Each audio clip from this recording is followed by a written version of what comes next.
صباح الفل. بصوا، وانا مش هكلمكوا على الماتش بتاع مصر ونيجيريا، لان كده كده من بعد ماتش السنغال اصلا. تمام. والواحد ما بقاش مهتم، والواحد عارف ان الماتش بتاع المركز التالت دوت بيبقى ماتش تحصيل حاصل وملوش اي 30 لازمه. بس انا امبارح لقيت نفسي فاضي كده فقلت اتفرج عليه عادي، مفيش مشكله. بس انا مش هكلمكوا عن الماتش، انا هكلمكوا على الحاجات اللي حصلت. كابتن حسام حسن معروف عليه من ساعه ما بدأ تدريب او من ايام ما كان لاعب كمان، ان الراجل ده لما بيخسر بيقول كلام هو ما بيبقاش يعني قصده. مش دفاع عن كابتن حسام حسن خالص، بس احنا الفكرة ان احنا سيبنا ماتش مصر والسنغال وسيبنا الكوارث اللي كانت فيه وسيبنا خروجنا.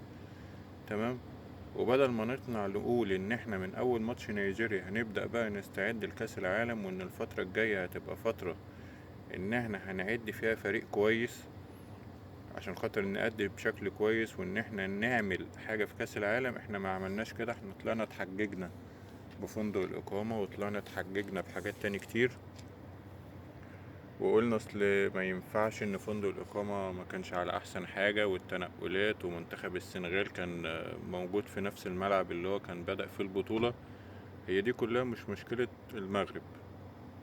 تمام. وما كانش ينفع ان كابتن إبراهيم حسن يقول انتوا بقالكوا 50 سنة ما خدتوش بطولة، لأن انت لو بتراجع كويس يا كابتن إبراهيم هتلاقي ان المغرب من ساعة كأس العالم 2022 وهي حرفيا في تقدم رهيب. هقول لك بقى رابع كاس العالم، هقول لك كاس العالم للشباب اللي هم خدوه، هقول لك مش عارف الميداليه البرونزيه في الاولمبيات الاخيره اللي خدتها على حسابك لما كسبتك 6-0، هقول لك مش عارف على التطور اللي حصل في الكره المغربيه، هقول لك اقربها ان في قرعه كاس العالم لما المغرب وقعت مع البرازيل، مدرب منتخب المغرب طلع قال لك احنا هنثبت ان اللي احنا عملناه في كاس العالم 2022 ده ما كانش بالصدفه. ففي تقدم محدش يقدر يعني يغفل عنه في الكرة المغربية. فده كان غلط. تصريحات كلها بتاع الكابتن حسام وكلمة انتوا بقالكوا 50 سنة ما خدتوش بطولة، تمام، دي ما كانتش تنفع. والصحفي المغربي اللي كان عايز يعمل ترند وعايز يولع الدنيا، تمام، ده راجل عارف هو بيقول ايه. ده راجل عارف ان كابتن حسام وكابتن ابراهيم حسن لما بيخسروا ما بيبقوش على دراية كاملة بالتصريحات اللي هم بيقولوها. دي حاجة. الحاجة التانية، انا كواحد مصري مش هكلمك عن الماتش خالص، بس هكلمك ان ما ينفعش اللي حصل امبارح في نشيد منتخب بلدي. انا راجل مصري وبحب بلدي قوي، تمام، ونعمل مهما نعمل في مصر، بس في الاول وفي الاخر احنا مصريين مع بعض. ما كانش ينفع الجمهور المغربي في لحظة عزف النشيد الوطني لبلدي مصر ان يعمل صفارات استهجان، وان هو ما يحترمش النشيد الوطني. دي حاجة غير مقبولة بالمرة. وفي الاول وفي الاخر دي كورة. مش عايزين نرجع للسيناريو بتاع 2010 ايام ماتش مصر والجزائر لما الدنيا ولعت وكان لا قدر الله كانت ممكن العلاقات بين الدولتين تتقطع بسبب ماتش كورة. هدخل الدنيا في بعض شوية معلش، بس احنا الفرق بيننا وبين الغرب حاجة. الفرق بيننا وبين الغرب نقطة، هما شعب الله المختار واحنا شعب الله المحتار. نقطة.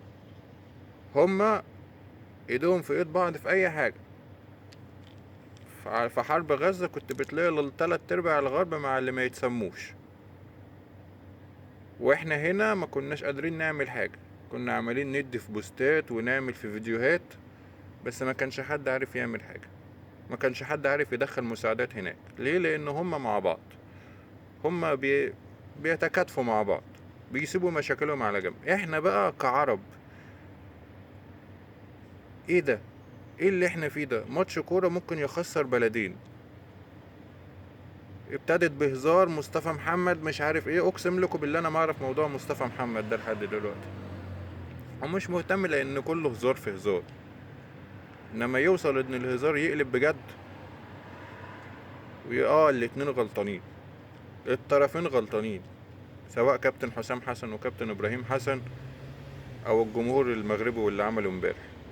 انا ما عنديش مشكله ان انت تشجع نيجيريا، ما عنديش مشكله ان انت تشجع السنغال، اياكش تشجع مين، انا ما عنديش مشكله، بس تحترم النشيد الوطني بتاع بلدي.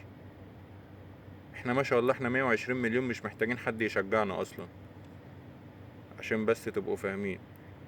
المغرب في كاس العالم 2022 احنا دعمناها، وانا واحد من الناس، مصر انا كنت فرحان قوي ان المغرب وصلت لقبل نهائي كاس العالم، وكان نفسي انها توصل للنهائي، لان ده شرف، ده منتخب عربي يمثلني. كابتن حسام حسن امبارح في المؤتمر الصحفي بعد ماتش مصر ونيجيريا برضه قعد يقول اصل البلد المضيف ومش البلد المضيف. طيب انت يا كابتن حسام واحد بتقول ان انا بحب بلدي، المفروض انت تطلع تقول والله انا بعتذر واحنا كلنا عرب والكلام. الاعتذار من شيم الرجاله يا كابتن حسام، يعني مش ولا حاجه هتقللك كتاريخ، ولا حاجه هتقللك كشخص يعني. فربنا يهدي الدنيا ان شاء الله، وفي الاول وفي الاخر مصر والمغرب بلد واحد، اشقاء، في الاول وفي الاخر احنا عرب. فربنا يهدي الدنيا يا رب. والرسالة للمنظومة بتاعت الكرة في مصر، ده لو في منظومة اصلا، يا ريت تقعدوا مع كابتن حسام وكابتن ابراهيم وتهدوهم شوية، ولو هم مش هيقدروا يسيطروا على تصريحاتهم وعلى انفعالاتهم بالذات بعد الخسارة، فياريت يعني يتوجه لهم الشكر. لان انا مش هستنى معلش ان انا الاقي نفسي ان انا في مشكلة مع بلد تانية بسبب ان مدرب قال تصريح والتاني رد والكلام ده كله. فربنا يهدي الدنيا يا رب، وربنا يا رب كده كلنا يرشدنا للطريق الصح، ويخلي الأمة العربية يا رب كلها ايد واحدة ووطن واحد. في الأول وفي الآخر يا جماعة دي كورة، تفاهة من الآخر، حاجة تافهة. نهزر نضحك، لكن ما توصلش ان احنا ممكن نمسك في بعض. ومش عارف يعني اقول ايه تاني، بس ربنا يهدي الدنيا يا رب وان شاء الله ربنا يوفق الناس كلها، وصباحكم زي الفل.